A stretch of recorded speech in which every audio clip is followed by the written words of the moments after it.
Okay. So, welcome to episode 2 of our podcast, and I'm really excited because the title today is Meet a Player Facilitator, and we've got a player facilitator here from Cardiff, one of the player facilitators from Cardiff. Mike, welcome. So, first of all, straight in with a question, Mike. And we've just spoken before this, the fact that I do know you. I knew you quite well. You know, played on the same team as each other. I think Pinky Whites. Pinky Whites. I think at one point you were my captain.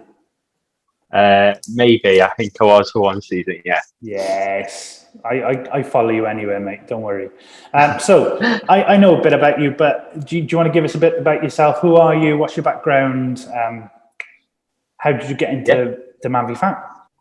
All right, thanks, Stan. So, yeah, my name's Michael. As Stan said, I'm the player facilitator in the Cardiff League. So, I started MANvFAT in roughly March of 2019.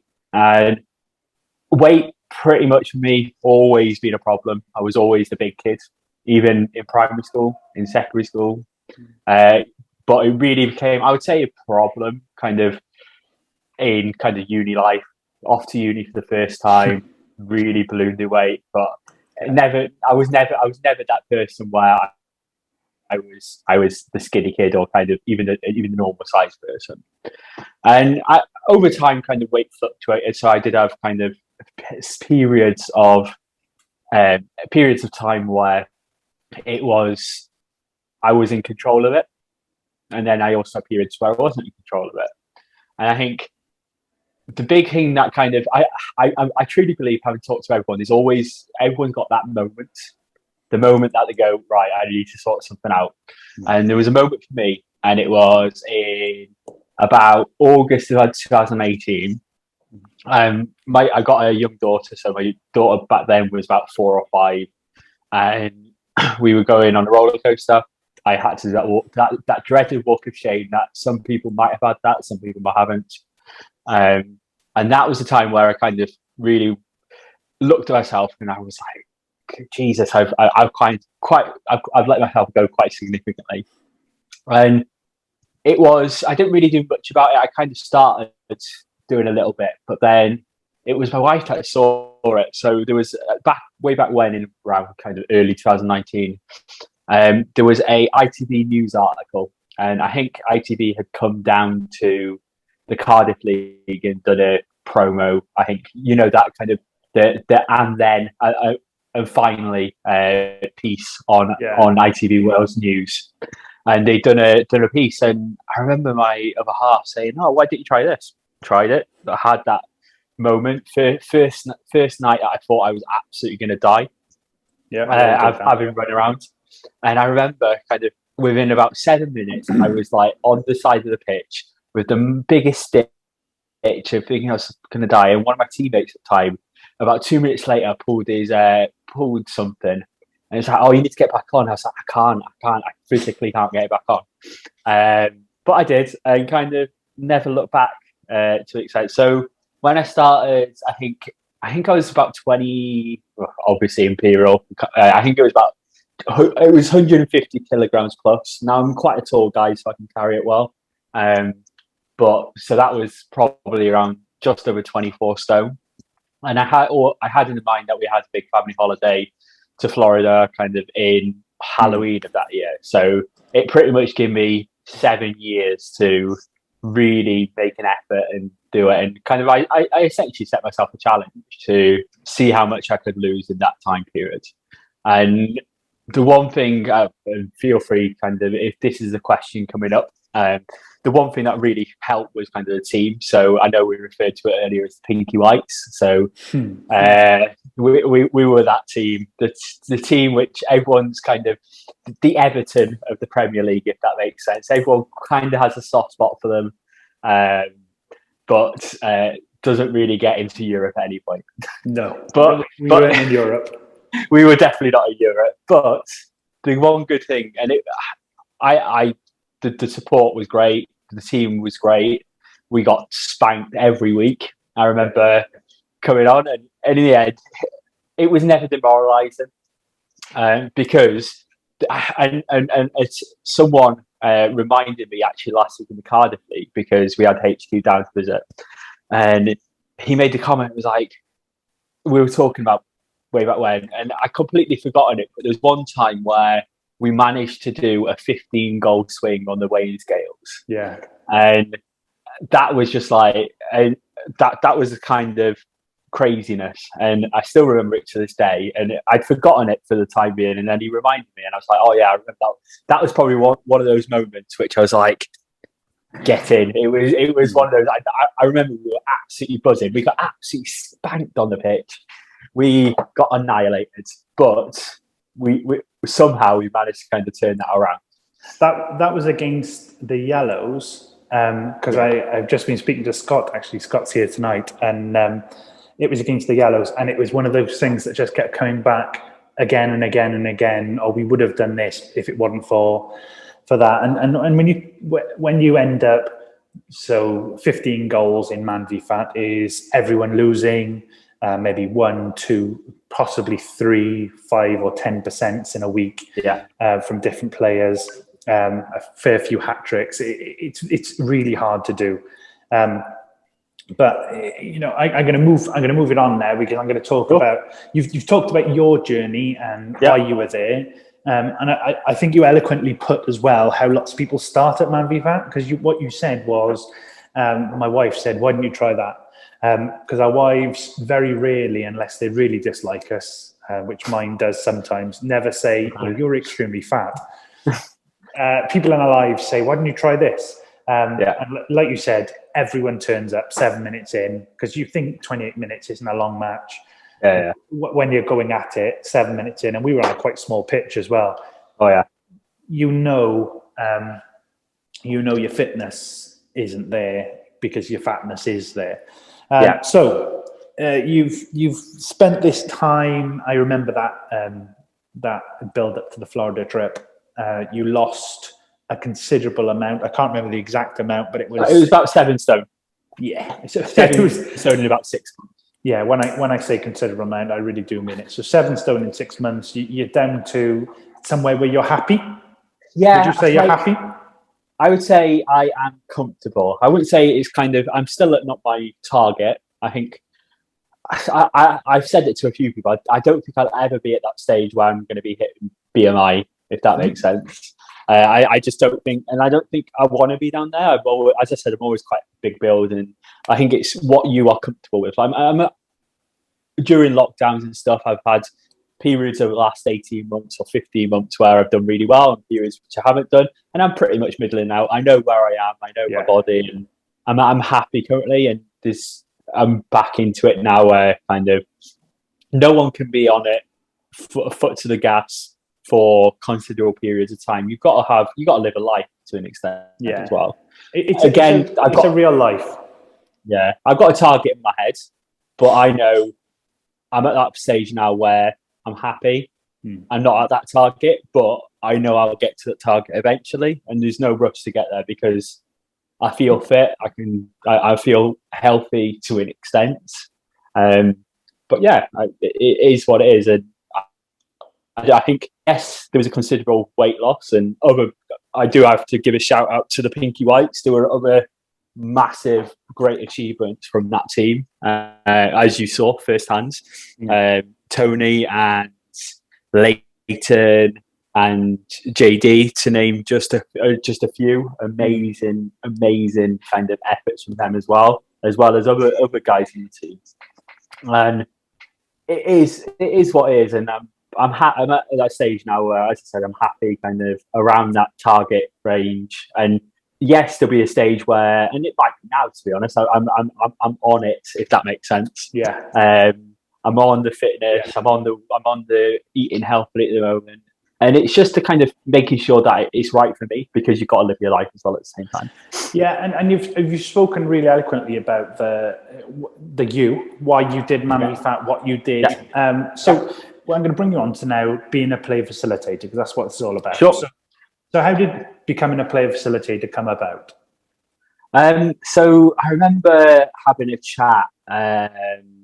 So it was actually you came about, because obviously This was just prior to lockdown number one, when the world was in its normal state. And obviously the Newport League was kicking off on the ground. So you were obviously the player facilitator for Cardiff under NAS stewardship. And you were moving over to the Newport thing. So there was a space there. It wasn't exclusively advertised, but I kind of inadvertently threw my hat in the ring. And as you know, Simon, I like being, I'm a bit kind of, I wouldn't say OCD because I think that term's a bit over the top, but I'm an organizer. I like organizing stuff. You should hear from my other half. She goes, whenever we're on holiday, I have to organize kind of flight times and all that kind of thing to the nth degree. That's just who I am. And kind of, I enjoy it. So I kind of threw my hat in the ring and yeah, never looked back really. Although kind of over the last 15 months, no one's had kind of normality to contend with, but that was basically where I came from. Yeah. So my next question is how long have you been as a PF? It's been a bit of a tricky one to define that, because you started pretty much at the start of 2020. So you'd been on your journey, your 7 stone journey towards, lowering your weight, but also fitness. Because I know you run in a running club. You organise lots of running events for the MANvFAT guys as well. So you've had this kind of 18 months as a PF, but not so much contact within the sessions. But now you're back at the sessions. I know Cardiff's got a brand new venue. It just had a massive influx of new guys as well. So what do you see your job as a PF entailing? What is it that you do that supports the league? So kind of the one thing. So as you well know, kind of the league to an extent can, once you have kind of the first couple of weeks in registration, and once you have a big influx of, we've had quite a lot of change in the Cardiff League, especially with lockdowns and so on. There's been a lot of kind of trying to get people back engaged, which is something that I've been actively trying to do, trying to get kind of people registered, new people, as well as a mix of return as well as a new venue as well. So there's been kind of a lot of front up effort over the last couple of weeks to kind of get Cardiff, I wouldn't say back on its feet because it was never off its feet, but to an extent where things running as normal. And I think we're at that stage now where there's still a few kinks to work out, but how I see what I've been involved with over the first couple of weeks is more kind of COVID protocols, kind of actually getting the logistics right, because obviously we're an indoor venue which has a whole host of problems and so on, which isn't particularly a bad thing, especially when it's pissing it down with rain. But you've also we've got to kind of adhere to kind of very strict COVID guidelines and so on.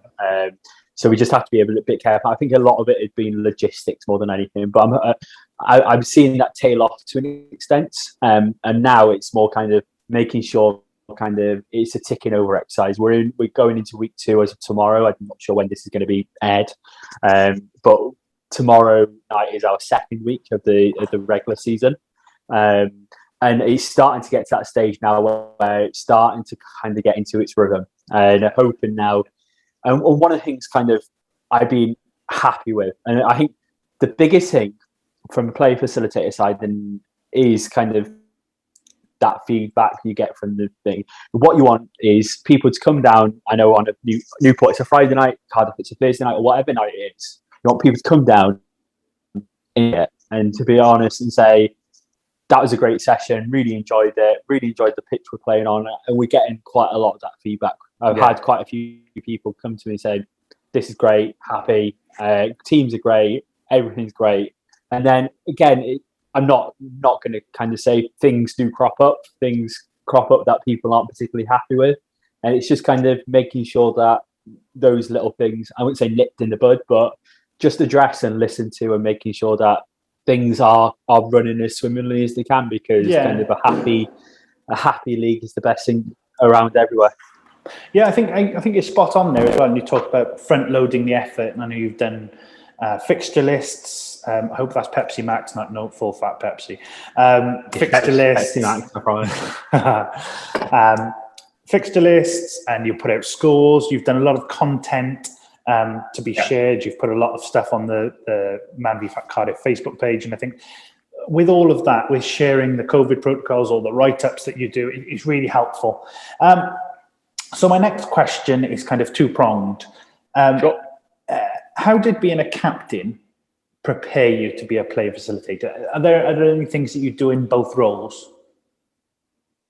I think the one thing that really does help is that you know it. So kind of obviously, I wouldn't say it's a hierarchy, but kind of there's open levels of communication. Like if, for example, kind of you had the coach and you had 80 guys with one kind of level of communication between it all, it just wouldn't work because there's just too many kind of people to kind of not manage, but kind of making sure everything.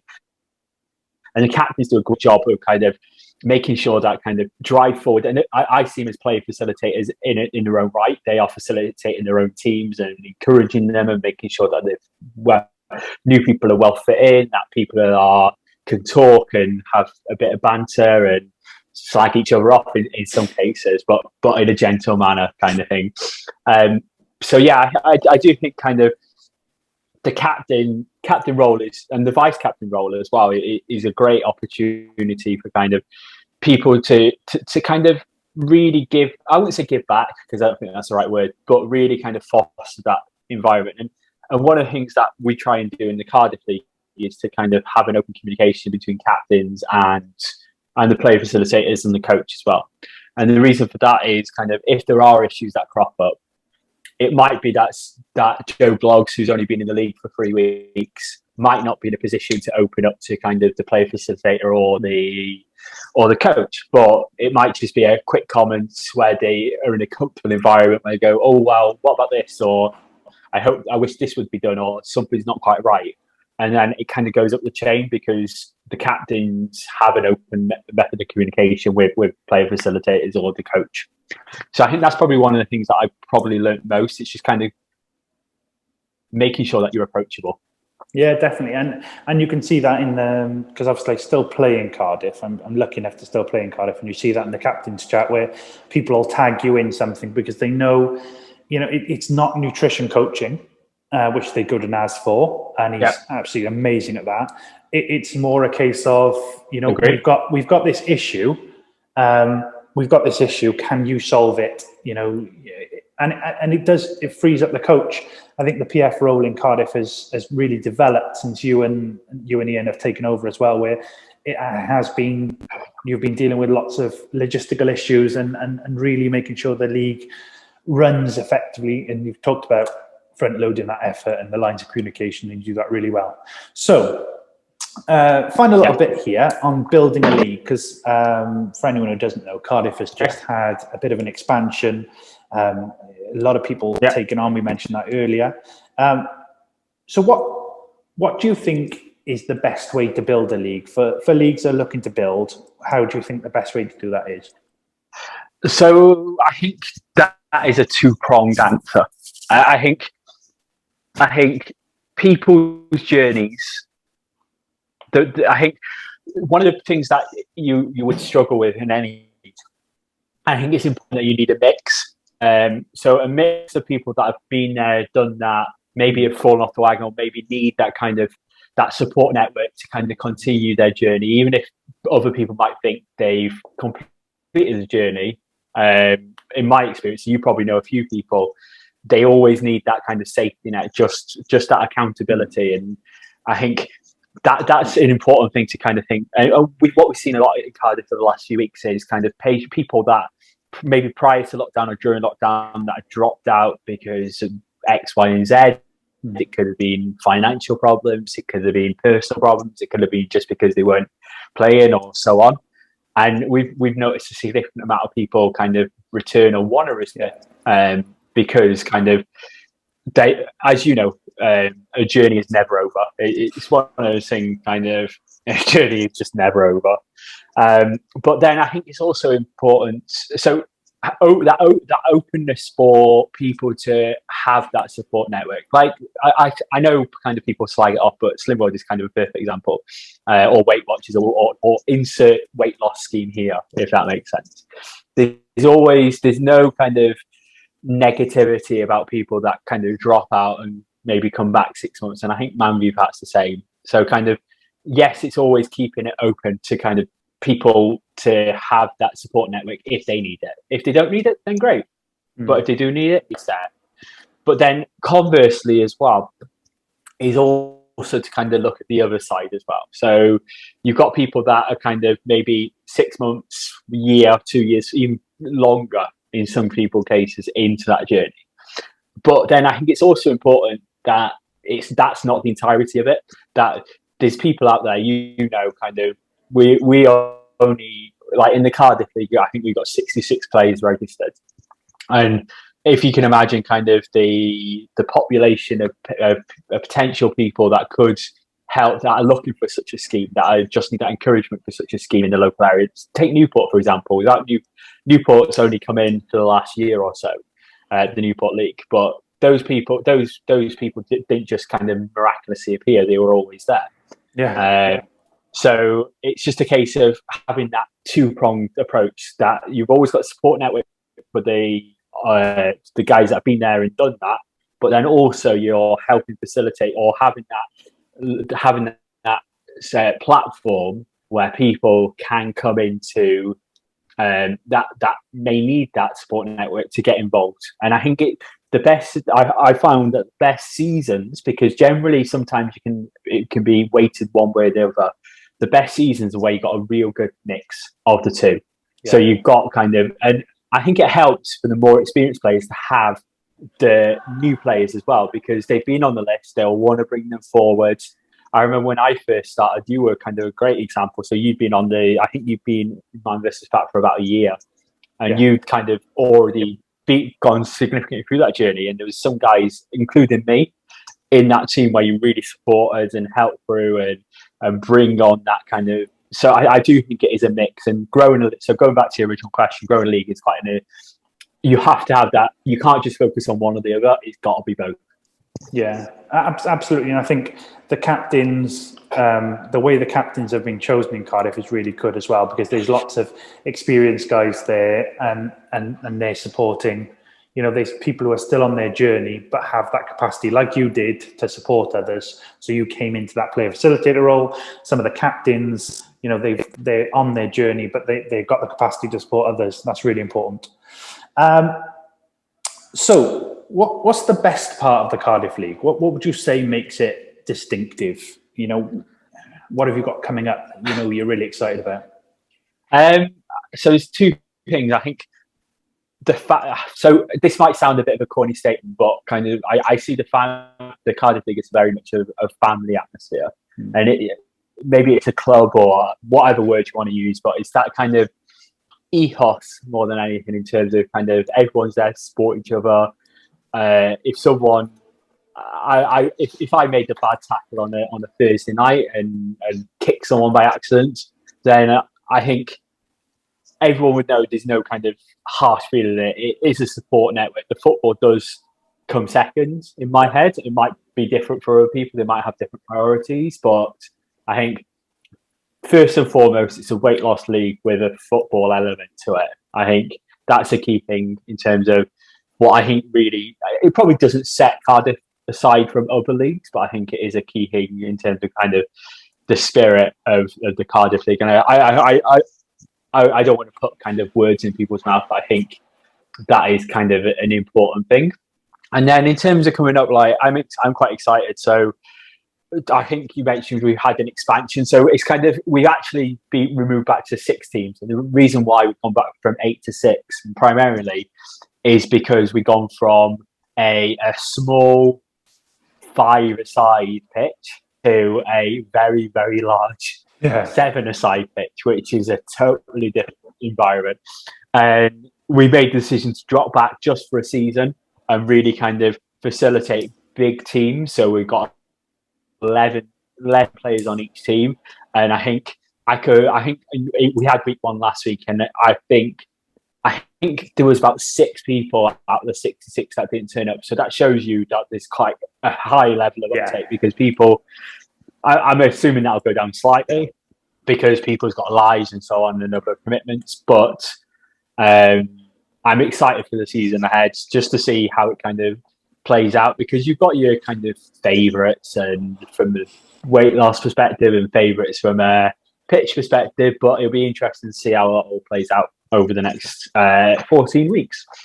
Yeah, there's no and the cup. I've never been involved in a cup, so there we go. So another chance for silverware. Yeah, it'll never be. So that's a new one. It'll never be the pinky whites that are those favourites for the pitch, though, was it? We were never favourites for the pitch. You've said that. So thanks ever so much for talking to me, Mike. I think we won a game by the end, didn't we? I can remember celebrating that one game, yeah. It might have been 1-0, own goal for them. So thanks ever so much for talking to me about being a PF. I've just got some final quick fire questions for you.